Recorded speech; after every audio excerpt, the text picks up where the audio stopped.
Hello, I'm Enyce Smith, and coming up on Beyond the Runway, we have the up-and-coming legend, Daye St. Laurent. Look, y'all want to know about the whole catch situation? We're talking about that. Y'all want to know about him dropping the father position and leaving Chanel and going to Allure? We're talking about that. And we're talking about everything from his choreography. So you don't want to go nowhere, because this is a good interview, and this is Beyond the Runway.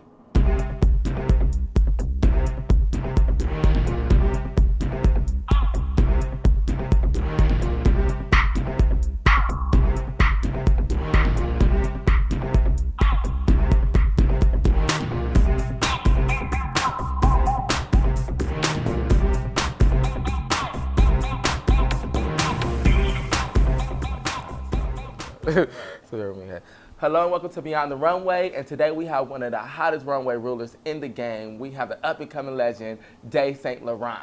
It's here, finally. Yes. Finally, you're here. In the place. Yeah. So anywho, we're gonna talk, but before I talk, I just want to tell everybody out there that look at the show, nobody's trying to offend you. Nobody's trying to piss anybody off or anything like that. This is just kitchen talk, just on camera. So please, nobody get offended, because we're not here for all that. We're just talking about things that people want to know about, okay? So anyways, with that being said, hi, Daye. Hi. How are you today? Good. And you're all black. Why did you wear black today? I don't know. You know what? When I walked out the house, I had another outfit. I was like, I'm going to do something runway-ish, but then I was just like, I seen this, and I was like, okay, we'll just put on black. It makes you look fit. Right. You know, wear black for the haters. You know. Dancers used to wear black, so. Right. Black. Hello, dancer power. Okay, so anywho, tell us a little about yourself. I mean, I don't know. What do you want to know? I want to know, because I asked everybody on the show where they're from. You know, I want to know all of that. I want to know where they found the ballroom scene and all that. But I want you to tell me a little bit about yourself. You growing up and, you know, your family, you know, trends, or just tell me. Well, I grew up in South Central LA. Like that's where I was born and raised.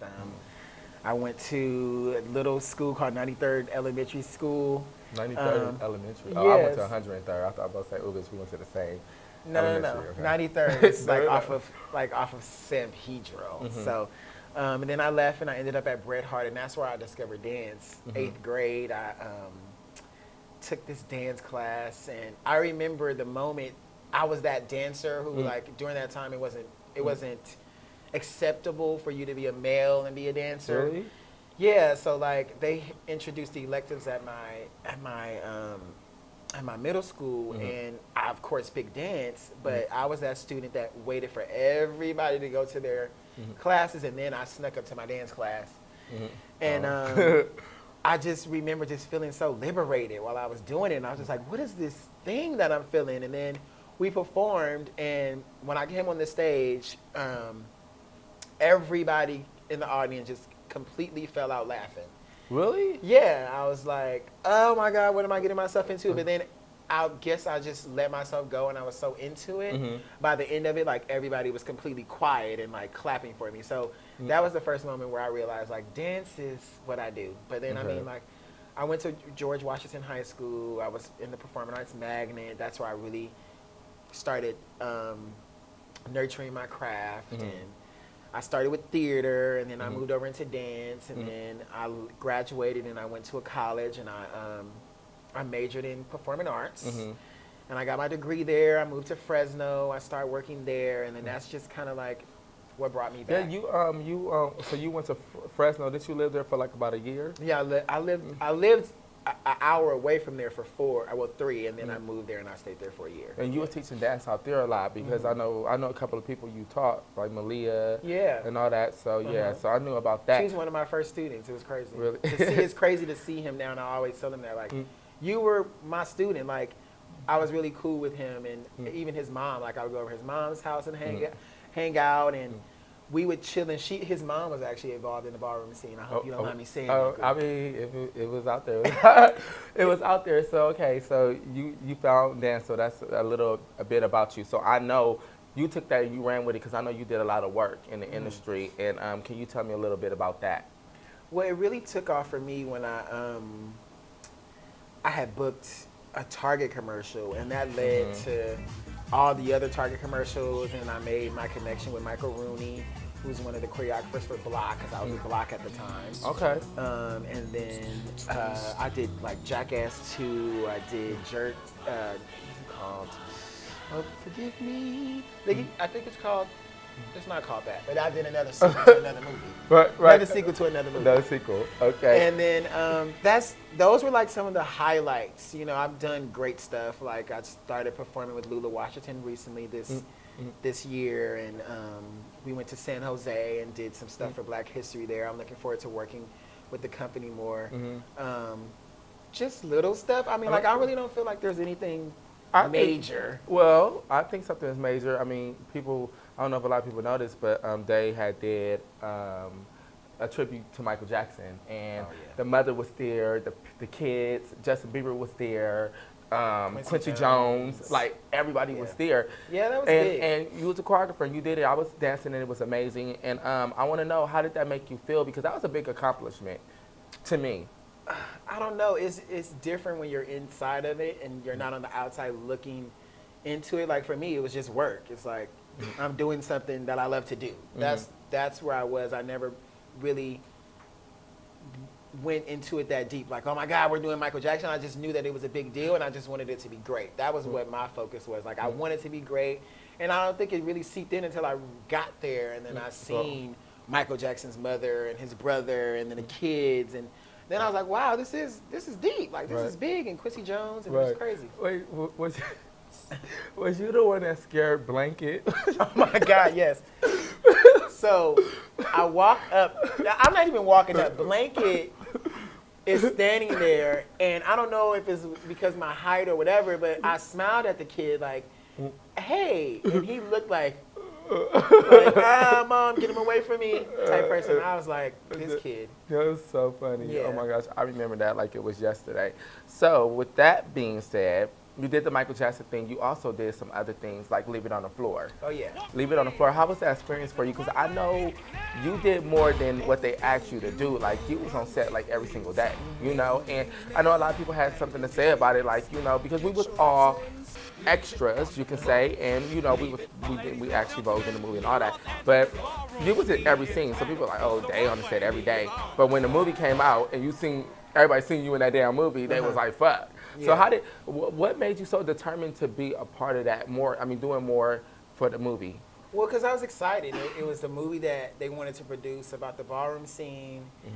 I'm very passionate about the ballroom scene. I have a lot of love for it. And I just wanted to be a part of it because I wanted to make sure that they captured the realness of the scene and not turn it into this commercial thing and this stereotypical thing. I wanted them to capture the essence of the ballroom scene. So I guess I was kind of like taking the role of caretaker. Like I wanted to make sure they like, wait, we wouldn't say that. No, we wouldn't do that. Yeah. Maybe you should change this line. So he trusted me with that, and that's why he put me in that. Yeah, because I know you was on set giving them a lot of, you know, feedback and all that. And so, and then another thing is that we met Sierra and we met Kelly Rowland, you know, at USC. She was cool. Like, she was really, really cool to me. She was down to earth. Which one? Well, Sierra. Yeah, Sierra was cool. Sierra was cool. Now, how did you feel about Kelly? Later, I guess I found out that Kelly was like tired because she just been working on her album. She was running around. I think they were even secretly getting ready to do Super Bowl, or was that sooner? No. Well, when I went up to her, she said she was tired. She just now got done filming. She finished filming her music video, but she was tired. But she took pictures with us. But when Sierra went over there and talked to her, it was kind of like, oh yeah, she stood there for a second. It was some shade because Sierra's like, hey Kelly, right, and Kelly's like, hey, like, so that was funny to see that moment. Like, wow, celebrities. Everybody don't get along. Yeah, it's like you kind of react. I mean, she did look tired though, but she still was stunning though. Yeah, she was, and but was actually, Sierra was like down to earth. She sat there, she vogued with us, she talked with us, took pictures. Everything. More than enough. Like, no, my hair, I'm not having a bad hair day. Right. Let me see it again. Let me do the picture over. So okay, so that movie had a lot to do with the ballroom scene. So let's get on the ballroom scene. How did you find the ballroom scene? What happened? How did you figure it out? I met Floyd. Floyd Chanel. Fee Chanel? Yeah, Fee. And then, I don't know. I had already been dancing, of course, so I'm an artistic person, so I'm very open to art. And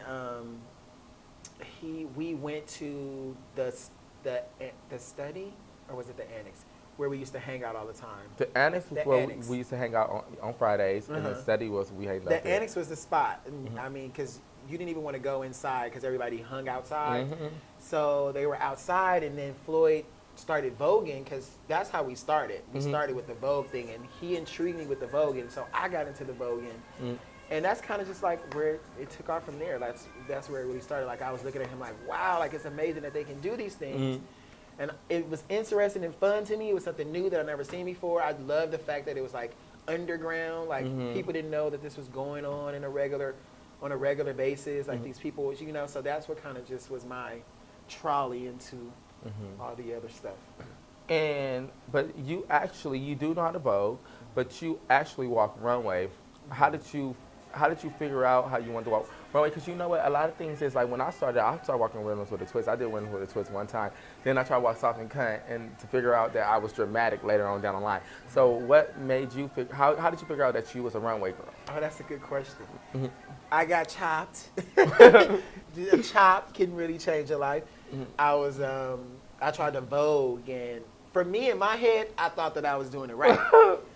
But when I watch it on tape, it's like, no, that didn't look good. And I got chopped, and I think I tried it one more time, and I got chopped again.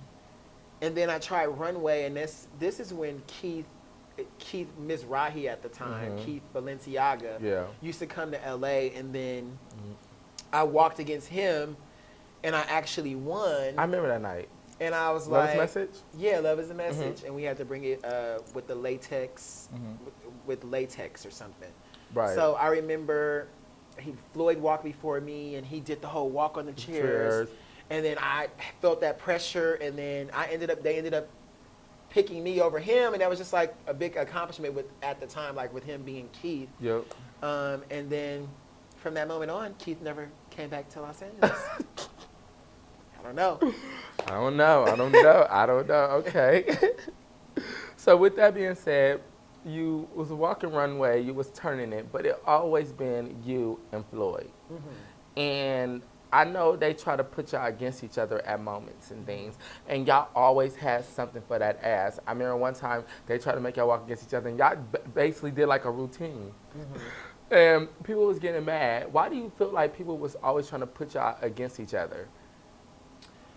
I think a lot of it had to do with the fact that they felt like we were stronger as a force together, and that we would be weaker apart. So they wanted to see, and then on top of that, it was just like we were both good. We were both good at the craft. So they wanted to see us battle each other so they can determine who was better. You know what I mean? So I don't know why they wanted to do, but that's how it is. When sometimes the ballroom can do that too. They want you to turn against each other, but we were very, very determined to not let that happen. So that's why we always had something prepared on the side just in case. Like, even if it was like every man's for itself, it was that type of category for Runway where like it didn't matter what house you were from. We never ever wanted to put ourselves in a position to where we looked like we were coming for each other, because we knew that would satisfy a lot of people. So that's what it is, just being conscious and knowing that people want us to be against each other instead of with each other. So that motivated us to keep working together. Right, and that's the thing with the ballroom scene. Like, they always try to turn people against each other. And people out there, y'all need to take pointers from this situation, because it never happened. Like, you get what I'm saying? Like, you have to stick to what you know. Okay, so y'all the double threat. Y'all slaying the girls. Now, I want to know this. Did you and Floyd, do y'all make y'all effects by yourself, or did Floyd make your effects for you, or was you always the person to put it together? Because y'all are, when it comes to effects, y'all effects be on point. It's so crazy that happens. I mean, in the beginning, Floyd really guided me. He's like my mother in that way, because he's very, very creative. And he showed me the ropes into making stuff and getting into fashion and all that stuff. We actually were like counterparts, you know what I mean? Like, I help him, he helped me, we taught each other how to runway because we would sit there like, maybe you should try to do this like this, and maybe you should try to, and he would give me pointers, and that's just basically how our relationship worked. We just bounce off of each other. That's just what it was. We worked together. When we were making our effects, we make them together. You know what I mean? Like I may be sewing something for him by him, and he may be putting my hair together on a doll head or whatever. Like it was just always working together. That's just how it was. A lot of people in the barroom scene that I know of, a lot of people want to walk runway, but it takes a lot. Like you cannot just come out and just walk runway. You have to put time into your effects. Do you feel like, okay, when we be at balls and the balls end early and you never get to runway, I know how I feel when I'm at a ball, especially if I'm at a ball out of state and they don't get to vote film, I'm pissed off. But I always thought, I said the runway girls, if they never get to their categories, I know they be pissed off because it takes money. How much money do you spend on an effect? Oh my God, it depends on what it's calling sometimes, because you would get a vision in your head about how you want to look, and that vision may cost a lot of money. And sometimes it's about just being resourceful and then using things and making them look like it costs a lot of money. You know, because runway is like a fashion category, so you always want to look like expensive. You know, so it just depends on what the category is calling for. You know, like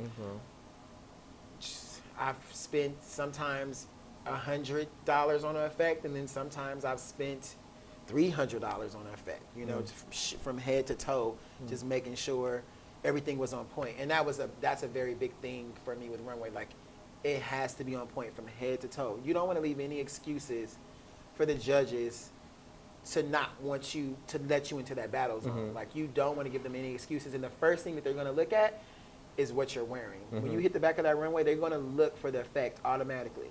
And then they're going to wait for those elements. Right. So, right, that's a hard category. Now, you was Ferragamo, then you went to Cavalli, and then y'all went 007, and then y'all went to Chanel. Now, the Chanel thing, I know you was traveling, getting your life, you know, one in Atlanta. Now, I know it was a family thing. Me being part of Chanel, I know we was all a family regardless of what we went through. But, you know, to cut a long story short, I had other people on my show, we already talked about this and touched the subject, but, you know, Mother went to jail. You know, Nico at the time went to jail, and you became Father Chanel, so let's fast forward to that. How did that come about, and how did you feel about that, taking on that role? Well, let's rewind first, because I wasn't a Ferragamo. Oh. But okay, it's okay. I can understand a lot of people feel like I was a Ferragamo because I was around them. And I think I never was a Ferragamo. Like, I never was given that name, but had the house still been around and things went another way, I probably would have eventually joined Ferragamo. But then after Divine left and we went over to Cavalli, that's when I officially got my last name in the barroom scene. But fast forward back to Father Chanel. Father Chanel was just kind of like, I don't know, it kind of came, it's a difficult situation because it just kind of came out of nowhere, because at the time it was like Mother Chanel was gone, Nico was gone, Floyd ended up leaving the house, so I was the only person that, I don't know, that Divine felt comfortable and she instilled that trust in, to believe that I would be able to take on that role and hold it down while they were gone. And I felt very much the same, like that was something I would be able to do. And I got the position, but it never really felt like it was given to me out of respect, out of consideration of what I've done for the house. I get what you're saying. You know what I mean? Like, it felt like it was given to me, like it was like a default thing. That's how I felt. Like, it was just like, oh, there's nobody else here that we can rely on. Let's give it to Daye. Right. You know? And I felt like it was also like a security deposit to make sure that I wouldn't leave the house, because she's seen that, you know, all of my brothers and sisters that I came into the house with were kind of going off and doing their own thing. Like, Bijan was leaving, Floyd was gone. Like, people were kind of like backing off that I came into the house with. So I don't know if they assumed that I was going to do that same thing. So giving me that title was going to like keep me there. I don't know. I felt weird about it. I was happy to have the position, but I also just felt like it really wasn't mine. I felt like it was just kind of given to me, like I said, by default. You know what? It was a lot of shit going on behind that because Bijan wanted to be father. They didn't want to give it to Bijan. I don't know why. I don't understand, but I mean that's between them.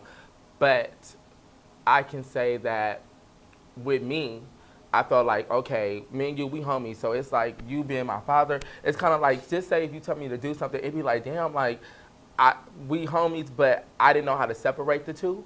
And I think a lot of people felt like that. Like, you know, like, that bitch was my, you know, that's my brother, that's my sister. You know, now he's a father. And you have to step up and be a father, and that's what you did. Like, you know, you knew how to separate the two roles. So I wanted to know, do you feel like the house had your back on that? Do you feel like people in the house really had your back?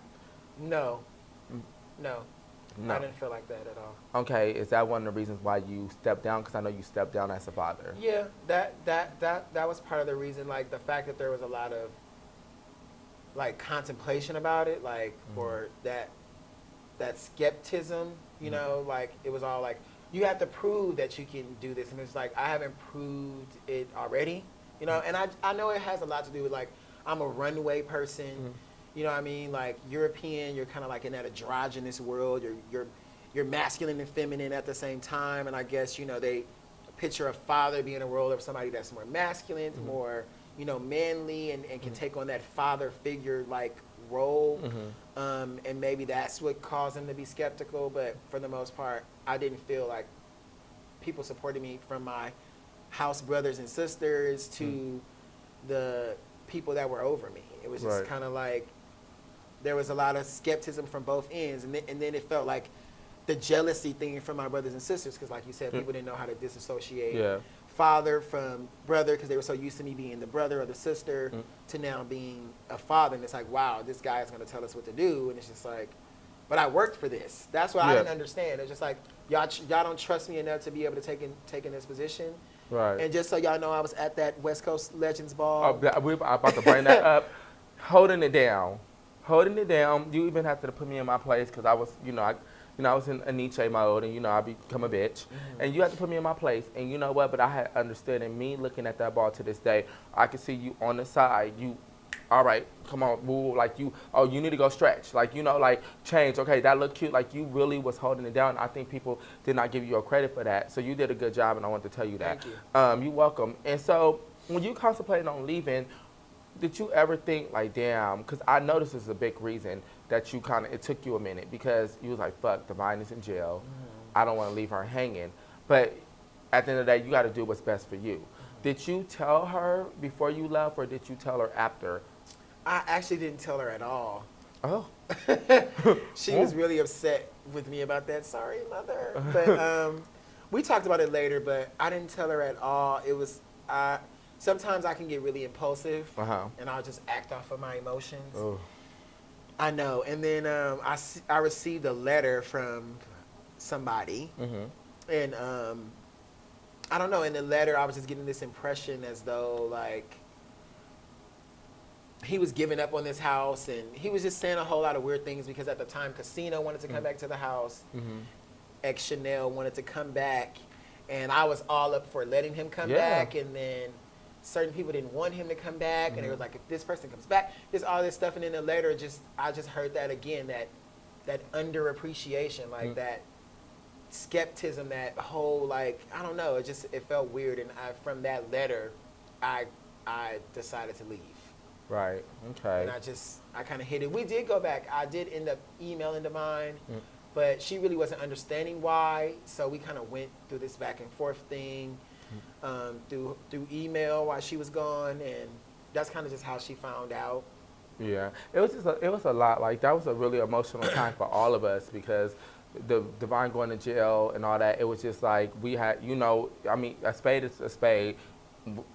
Divine had her peoples, Nico had his peoples, and it is what it is. Yeah, it was a bittersweet. It was bittersweet, like to part ways with that house, because I had been with them from Cavalli to 007 to Chanel, and it was just like no matter what, we always stuck together, and I genuinely felt as though like us being together didn't have anything to do with the name. Mm-hmm. It was really a genuine connection with these people that I really considered like my family. Mm-hmm. You know what I mean? Like, that's how I felt. So to walk away from that situation and just kind of like, now you're going through something new and you're kind of doing it on your own, that was a hard thing to do.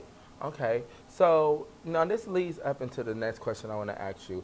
I know when you left the house, it seemed like when I left or when I got kicked out, it seemed like the house changed on me, turned on me, and I think that's with every house. And I'm talking about LA chapter. I ain't talking about the out of state chapter, but I felt like people turned on you. It was all, now people want to really say how they feel about you, you know. And I know you was out there by yourself because you became a allure, which I think was a good move for you now, St. Laurent. I know you got into a situation the night of the awards ball. And I just want to know, how you felt about that, because I don't think a lot of people have heard you speak out about it, but that was a really emotional night. And, you know, like, I want to know, what was your take on it? Like, what happened? That night was a crazy night, and it's so weird because I was having a great night. I had just finished doing this show that I choreographed, and I was out with these new dancers that I met, and we kind of went to West Hollywood first. I wasn't even going to come to the ball. Yeah, I remember. But I was like, oh, let's go, because we were just having a good night, and I was just like, let's just go. We went. From that situation, it was just crazy. I said something, I'm assuming that, well, I know. It was something that I said that really just struck a chord in RJ Revlon that made him, you know, want to physically put his hands on me after the function. And at the time, I was very angry and upset because I just felt like there was more than enough ample opportunity to do it, and you did it, and it's like we waited till after. But I mean, like, at the end of the day, with that situation, it was very, very difficult to decide how I was going to handle it. But it also caused me to do a lot of reflecting on myself. Just thinking about just like that, the fact that, you know, you can actually say things that hurt people. Like, your words can be weapons, and the fact that what was so meaningless to me meant a lot to him drove him to do that. And you can never determine a person's actions, you know what I mean? I never expected that my words would bother him that much to where he would want to physically put his hands on me. And there's still no justification in that, but at the end of the day, I can't be mad at him for feeling the way that he felt, the way that he felt at that time. And what I said obviously made him feel some way. So I learned a lot from that situation. I learned a lot for myself, like, you know, just being careful about what you say, because your words can hurt people, and knowing that, you know, negative things can lead to negative consequences. You know. Now, the night was crazy, and I commend you for admitting to your faults and you admitting to, you know, getting yourself together, you know, in the mind and with the mouth. Now, I want to know, everybody kind of sat around and watched. And I know you always been the type of person, you know, you ride for yourself. But this is what's wrong in the society these days. People want to call you their brothers and their sisters and their kids and my cousins and stuff. But people that you felt like cared about you, or people that we be around, sat there and watched, and only a few try to help. How did you feel about that? When it comes to like fighting and stuff like that, I've always been the type of person that was like, okay, you get into these altercations with a group of people, but you're not always going to be with this group of people every moment of your life. So what are you going to do when you're by yourself? So I've always approached situations like that expecting that I would be the only person that can defend myself. So I really wasn't expecting help from other people. Of course, Floyd's my best friend. Yeah. That's like my ride or die. Like, he's going to be there anyway. Right. But at the end of the day, people later, after thinking about it, like, wait, I was just like, wait, these people that I so-called my family sat and spectated. And a lot of it was people was wanting that to happen. I feel like it was secretly something that people wanted to happen. Like that bitch nigga her ass. Yes, ooh, yeah. I mean, like, it's crazy. that people feel that way. So it's like whatever. Right, and it's crazy because the fight went international. I mean, it went all over the place. It was everywhere on the radio shows, and it was a lot of things people were saying. Now I know Divine got on the radio. She said she spoke her piece. She really was speaking up for you. Next thing you know, kind of went a little crazy. Not like that, because I know you was going through what you was going through, but I know you sent Divine a nice little letter, and and that hurted Divine's feelings. But I know y'all stopped talking for a little bit. Do you feel like you jumped the gun with that, or did you feel like you was so emotional? You was like, I think it was one of those moments, just acting off my emotions, being angry at the time, and you want to find something to take out your frustrations on, and like it was her, because I feel like there has been certain situations that she has been in and we made ourselves a part of in defense for her, and for us caring for her, we would make ourselves affiliated with those things. And I just felt like at that moment she didn't show it in the same way that we would have done it. You know what I mean? Like, if anybody got on Facebook and was lashing out and slandering Divine, me and her kids were right there in her defense. You know what I mean? And I felt like, out of all the moments that I've seen Divine get all like buck, at that moment, I guess that's what I was expecting, and I didn't get that, or I didn't get it in a way that was satisfactory to me. So I was like mad and sent that whole thing. Right, and like now y'all good, y'all back good, everything is back normal and stuff. And at the end of the day, shit happens. Things, people go through things. Now, okay, so this is something I asked Gia, Miss Chalet, I kind of asked her. I asked Floyd also. Now, the Legends thing, because it was certain people that was in the building that night that got deemed legendary, but I felt like it should have been more people. And the people that I'm asking about this is the people that I feel like should have been deemed, and you're one of them. So, how did you feel about that? I know you were so feeling good that night. I don't even think you cared. But do you want your legendary status? Was you mad? Did you feel some type of way? Did you feel disrespected? I actually was very happy. The people that got deemed legends are people that we love, are really close to me, that I love, and Tori the Tiger, I respect. I feel like everybody out of those three people, when it comes to like ballroom stats, deserved it. No. But at the end of the day, I was happy for them. It wasn't like I was bitter about it. I did chuckle a little inside. Right, like, oh yeah, I want to forget about a bitch. But yeah. I was just like, okay. I feel like that is one of those things where I don't necessarily have to receive the title to feel like a legend. Right, because it's... You know what I mean? I was like, in my mind secretly, I was like, well, if they're legends, then I'm an icon. You know what I mean? Like, that's what I felt like. Like, if they can be legends, I can be an icon. You know what I mean? Like, it really, at the end of the day, it just was like... Yeah, a lot of people had something to say about it, but I'm like, they must have did something right. You feel me? Like, clap on that. That's my sister. That's my brother. That's my other brother. So I was really, really happy for him, and I know you felt the same way. Now, a lot of people... It is weird, though, walking next to those people and being with those people, and we're kind of coming out at the same time and building our ballroom reputation together. It was kind of weird that I wasn't a part of that train. But I mean, like, a lot of that stuff was just... A lot of the times when stuff like that happens, it's just that clear bitterness. Yeah, most like, definitely. Yeah, it's clear. Most definitely. Now, a lot of people, they think they know you, but they don't have no idea. And you are a type of person, what you see is what you get. You like me. What you see is what you get, oh wells, honey. Well, oh wells, I can't say Chanel. But a lot of people try to say things about using drugs. And, do you care about people knowing your business? Are you a cokehead like everybody calls you? Like, because people don't know. They just they think they know. Yeah. So can you clarify that for these haters? I have no idea what they're talking about. Oh, okay.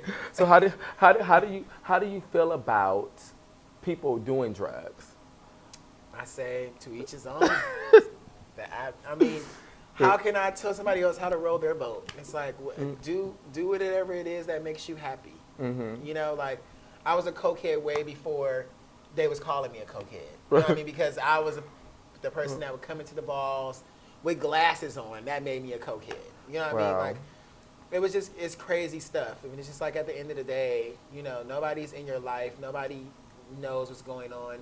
It's very stereotypical and judgmental because it's like a lot of people will say, oh, you do coke, you're a cokehead, but it's okay to pop pills. It's okay to smoke weed. It's okay to get drunk. It's okay to... It's all poison. Be a sex paid, you know, those people.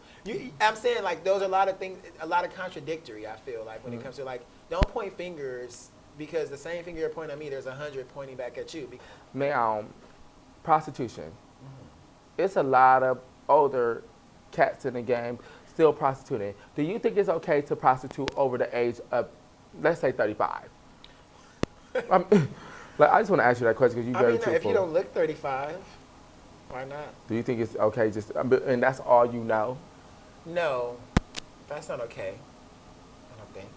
Right. I never really thought about the escorting thing. Right, no, because I was just thinking about that. I was like, these bitches be trying to read somebody, but they're escorting over 40 years old. And, you know, it's like I said, that goes back to that whole thing. Like, don't throw rocks at a glass house if you live in one. Right, that's true. It's just basically that simple. That's true, that's true. Now, okay, so I want to talk about a little bit about your mom. Let's get out the ballroom. I know your mom passed away, and I know a lot of young gay men, mom has passed away, and some of them don't know how to handle it. I want to know, when you found out your mom died, or how did you find out, and how did you deal with it? Like, I know you're still dealing with it to this day, but how do you cope with things so people out there, when this happened to them, they know how to deal with it instead of losing their mind?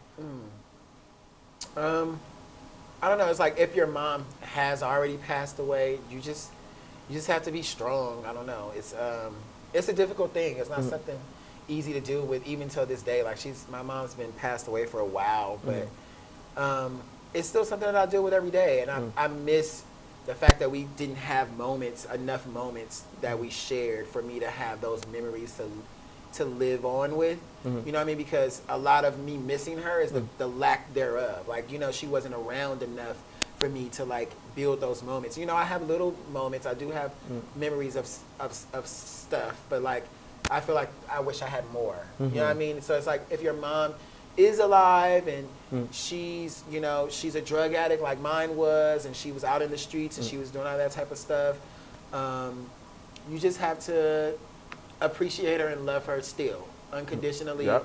And the time that you share with them, just make sure that you cherish it, because you can lose them at any time. And if you have lost your mom and you're still here, you have to continue to make her proud. You know, you live your life to the fullest and make sure that you're achieving your goals, or at least trying to get there. That will just let it be an empowerment and a motivation for you to continue on with your own life. Right. So back in our days when we used to be at the study and everything, when we used to go to the booming room, like, the ballroom scene used to be so fun. How much do you think it changed today? How different is it? Oh, I think it's changed a lot. Back in that time, like, I felt like it got me very much close to the essence of the East Coast ballroom scene. You know what I mean? Like, I felt like we were really following those footsteps, that they were like our blueprint. The East Coast ballroom scene was like our blueprint. You know, we were crammed into those little rooms, and when I watched those old tapes, it used to be so many ballroom spectators and supporters of the scene when I first started, like the Boom Boom Room, like the Annex and all that stuff. And I feel like, you know, the kids then were more passionate about the crafts than they are now. Like, right now it seems like titles and status is what the young ballroom kids now today are striving for, versus like actually working for it. Yeah, nurturing the craft and making themselves better performers, or runway kids, or schoolboys, or whatever your category is. We spent a lot of time and invested a lot of energy in making sure that we got better with time. If we lost our category, or we got chopped, that was actually motivation for us to go back and come back harder the next time. You know what I mean? Like, That's what we did. You know, now it's like, you get chopped, you walking up to the panel, why did I get chopped? Now we fight. Now you don't like this person and you're not speaking to this person in the club because they chopped you and you feel like they're fake because they hugged you before they got on the panel. It's like, leave it on the floor. yeah, leave it on the floor. It's like ballroom is ballroom, and after ballroom, things are back to regular. Like, I think people blur those lines of reality and ballroom. You have to know when the ball is over, it's over. And leave it there. Leave it there. Leave it on the runway. Leave it there. Now, how? I was talking to one of my good friends on the phone, and he was saying, you know, Enyce, y'all are new leaders. You know, the leaders influence the new generation. And I was telling him, no, that's not the case. The new generation is on some other shit, okay? I know they're putting in food, but these bitches are coming out doing shit that I was doing probably when I got older, you know? And when I came out, everybody was smoking weed, and they probably eventually go to pills. These bitches are coming out doing coke. Not even doing coke, now they're doing K. Oh, you know, God. it's like a graduation of things. How do you feel about this new generation and what they're doing? I think, I don't know, I agree with that whole, the fact that we can't hold that pressure and that weight on our shoulders with that we're influential, because like you said, a lot of them have already come into the ballroom scene, already experienced in areas that I wasn't experienced with at that age. Yep. So it's like they already are coming in a little bit more advanced than we were.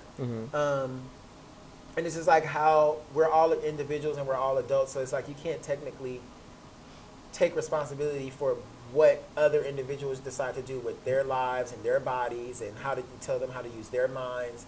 It's like you kind of have to give them that freedom to be who they were, because that's why we came to ballroom scene. That's why we were so intrigued with it. It was a place where we can go and be free and be whoever it is that we wanted to be. You know, so if you take on that role to be that person that wants to be influential, if you want to play the mother and you want to play the father, then you have to be a little bit more conscious of how you conduct your own self and your own actions. But like, just because somebody's looking up to me because I'm a prominent figure in the ballroom scene, doesn't mean that I should be held with the responsibility of influencing them to make the choices that they make. Right, because everybody's going at the end of the motherfucking day.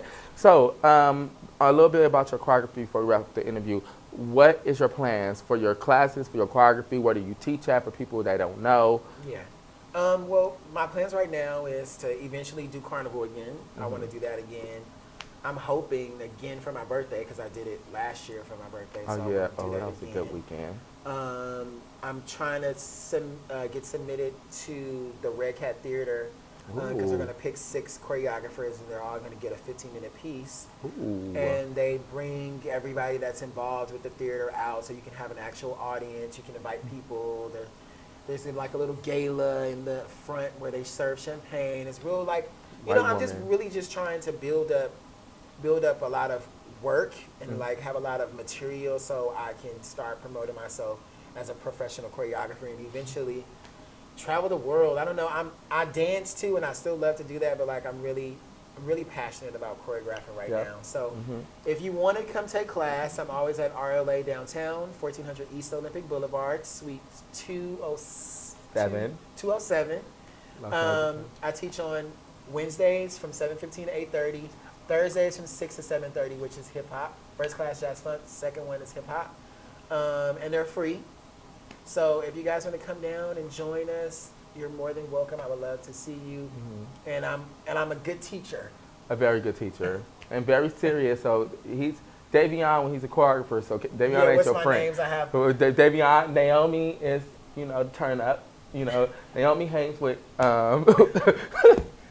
with Kate Boss. I mean, not Kate, with Kate. What's her name? Wait, what's her name? That's right. Oh, right, honey. And, you know, they sip champagne and yeah. I know.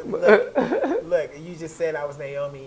You heard that? Right. Tez St. Laurent. Right. He's Naomi. I want to eat it like Daye. I want to eat like Naomi. No, we have this battle all the time. He's like, no, I'm Naomi. No, I'm Naomi. No, Naomi, this is the one. So, anywho, and don't you teach at the performing? Or? Yeah, I teach at a Performing Arts Center in Leimert Park on Tuesdays and Fridays from 6 to 8.